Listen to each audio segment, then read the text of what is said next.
Bonjour, chers frères et sœurs en Christ, j'espère que vous allez bien, que Dieu nous bénisse. Je vais laisser, si vous permettez, je vais laisser d'abord ces moments à notre Seigneur Jésus-Christ.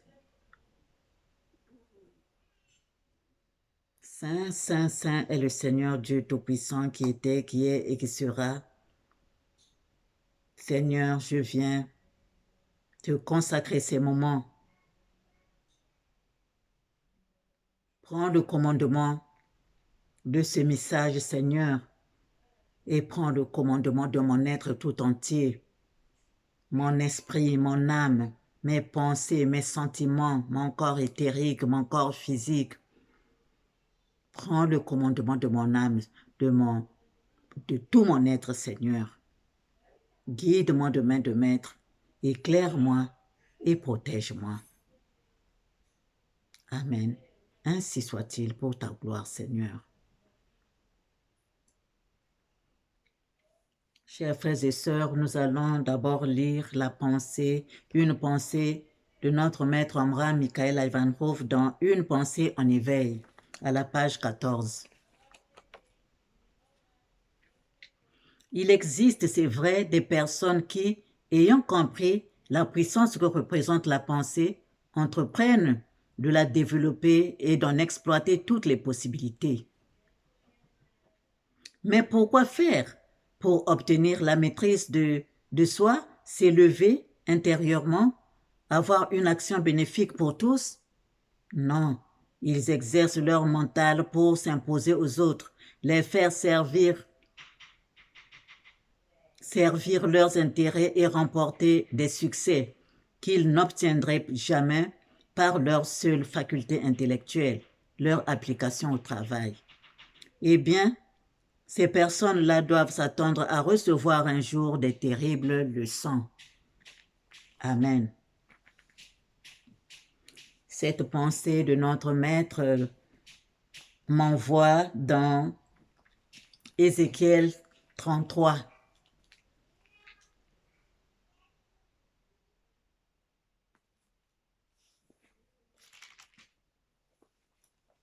De versets 1 à 6, lisant au nom du Seigneur. La parole de l'Éternel me fut adressée en ces mots. Fils de l'homme, parle aux enfants de ton peuple et dis-leur, lorsque je fais venir l'épée sur un pays et que le peuple du pays prend dans son sein un homme et l'établit comme sentinelle, si cet homme voit venir l'épée sur le pays, sonne de la trompette et avertit le peuple, et si celui qui entend le son de la trompette ne se laisse pas avertir et que l'épée vienne le surprendre, son sang sera sur sa tête. Il a entendu le son de la trompette et il ne s'est pas laissé avertir. Son sang sera sur lui. S'il se laisse avertir, il sauvera son âme.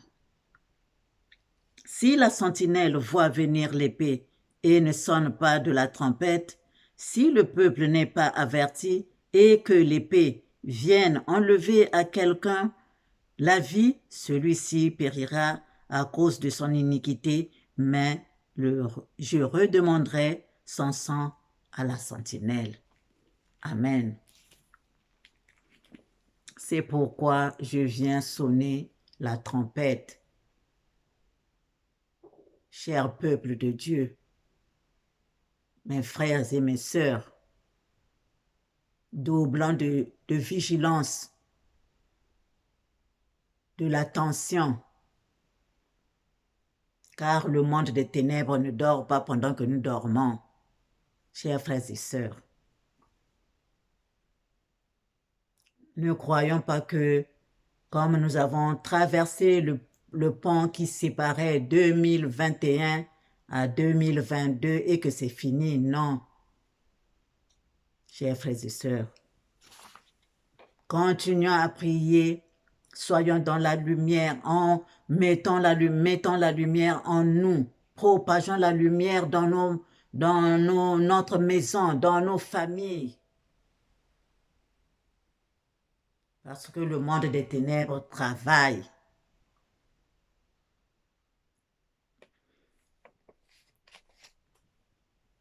Dans mon songe,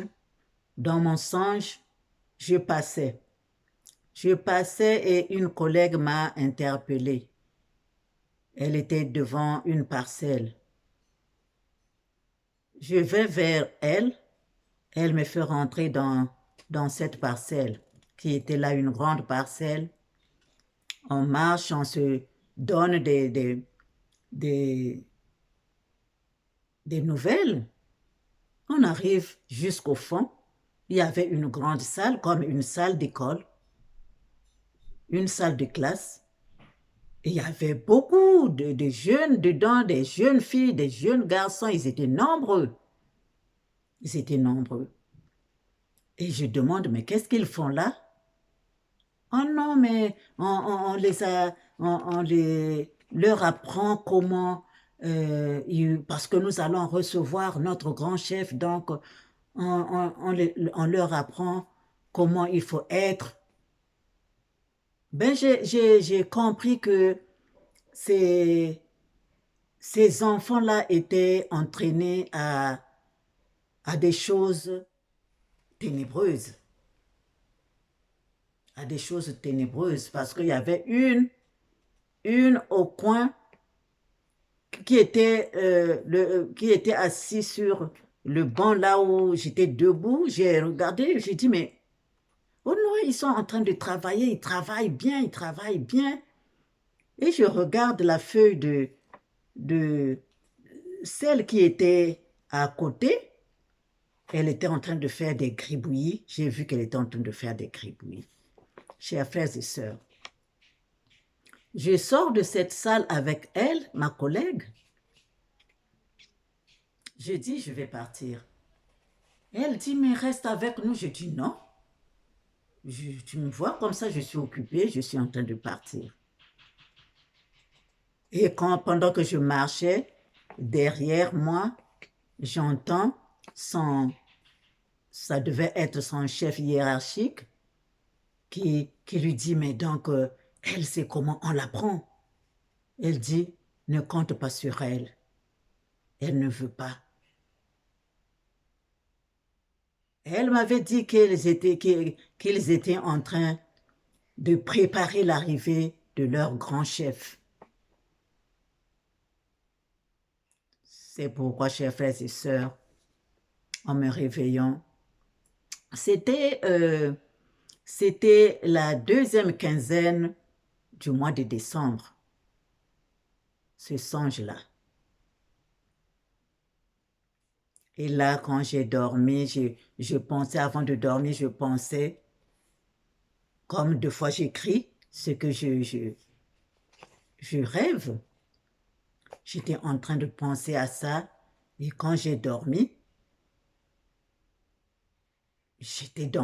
le Seigneur est venu me montrer encore, est venu me donner Jean 6, m'a montré d'autres choses. La lumière partait dans le songe, la lumière partait, on était dans l'obscurité. Après un temps, on se lamentait, après la lumière revenait. Quand je me suis réveillée, j'ai dit, bon, je vais partager ce songe, chers frères et sœurs. Doublons de vigilance parce que l'autre monde travaille. Le monde des ténèbres travaille. Il arrange nos enfants, les jeunes garçons, les jeunes filles, pour qu'ils soient de leur côté. On ne sait pas ce qu'on leur met dans la tête pour venir semer la zizanie dans les familles, dans les maisons. C'est pourquoi, chers frères et sœurs, nous devons être éclairés, comme il est dit dans Éphésiens 5, verset 14. C'est pour cela qu'il est dit, réveille-toi, toi qui dors, relève-toi d'entre les morts et Christ t'éclairera. Chers frères et sœurs, mettons la lumière en nous encore plus, et dans nos maisons. Ne laissons pas les enfants traîner dans la maison, quand nous sommes en train de prier, appelons les enfants qu'ils viennent rester avec nous pour que nous tous, nous puissions recevoir cette lumière que Dieu nous envoie pendant que nous prions, pendant que nous sommes dans la prière, chers frères et sœurs. C'est pour ça que je suis là, chers frères et sœurs. Mettons la lumière, mettons la lumière, mettons la lumière. Je vais lire dans la parole de Dieu, je vais lire dans Jean 6.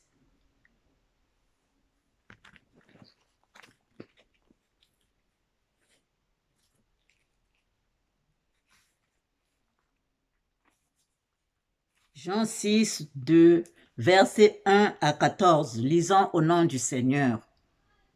Après cela, Jésus s'en alla de l'autre côté de la mer de Galilée de Tibériade.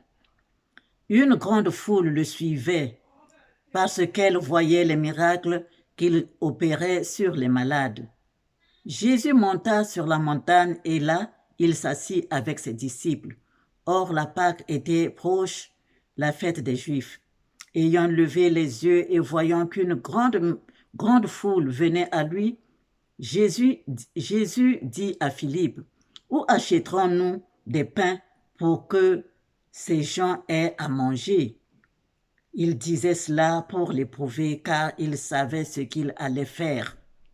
Philippe lui répondit, « Les pains qu'on aurait pour 200 deniers ne suffiraient pas pour que chacun en reçût un peu. » Un de ses disciples, André, frère de Simon-Pierre, lui dit, « Il y a ici un jeune garçon qui a 5 pains d'orge et 2 poissons. Mais qu'est-ce que cela pour tant de gens ?» Jésus dit, « Faites-les asseoir. » Il y avait dans ce lieu beaucoup d'herbes. Ils s'assirent donc au nombre d'environ 5000 hommes. Lorsqu'ils furent rassasiés, Jésus prit les pains, rendit grâce et les distribua à ceux qui étaient assis. Il leur donna de même des poissons autant qu'ils en voulurent. Lorsqu'ils furent rassasiés, il dit à ses disciples, « Ramassez les morceaux qui restent afin que rien ne se perde. » Ils les ramassèrent donc et ils remplirent 12 paniers avec les morceaux qui restèrent, des 5 pains d'orge après que tous eurent mangé. Ces gens, ayant vu le miracle que Jésus avait fait, disaient, « Celui-ci est vraiment le prophète qui doit venir dans le monde. » Amen.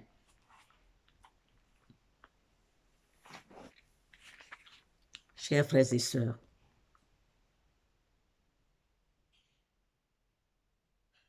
faisons le psaume 7.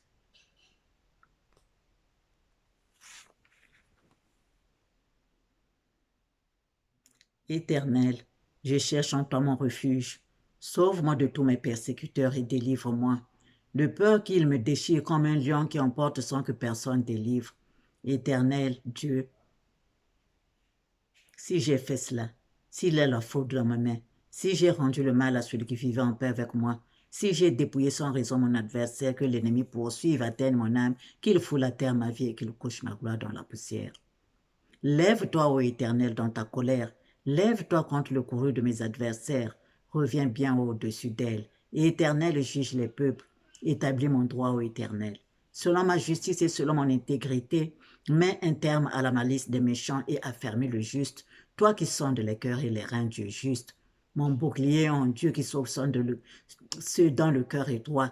Dieu est un juste juge. Dieu s'irrite en tout temps. Si le méchant ne se convertit pas, il aiguise son glaive, il bande son arc et il vise. Il dirait sur lui des traits meurtriers. Il rend ses flèches brûlantes. Voici le méchant prépare le mal. Il conçoit l'iniquité et enfante le néant. Il ouvre une fosse, il la creuse et il tombe dans le trou qu'il a fait.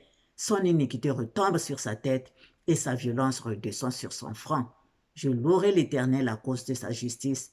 Je chanterai le nom de l'Éternel, du Très-Haut. Gloire au Père, au Fils et au Saint-Esprit, comme il était au commencement, maintenant et toujours, dans les siècles des siècles. Amen.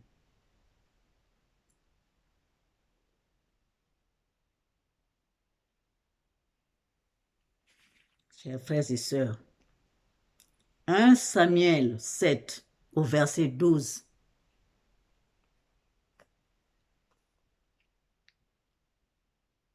Lisons au nom du Seigneur. Ebenezer, jusqu'ici l'Éternel nous a secourus. Jusqu'ici l'Éternel nous a secourus. Si jusqu'ici l'Éternel nous a secourus, il va continuer à nous secourir.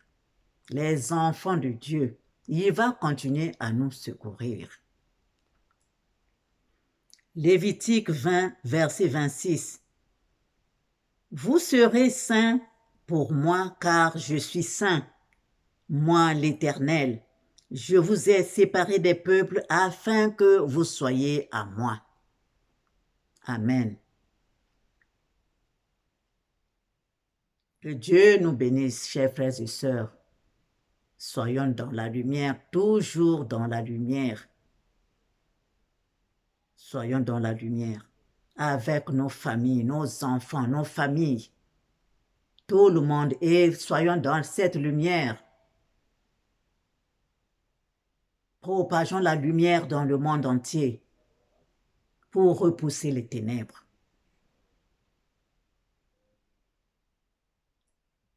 Amen. Consacrons les téléphones. Consacrons aussi les téléphones, chers frères et sœurs.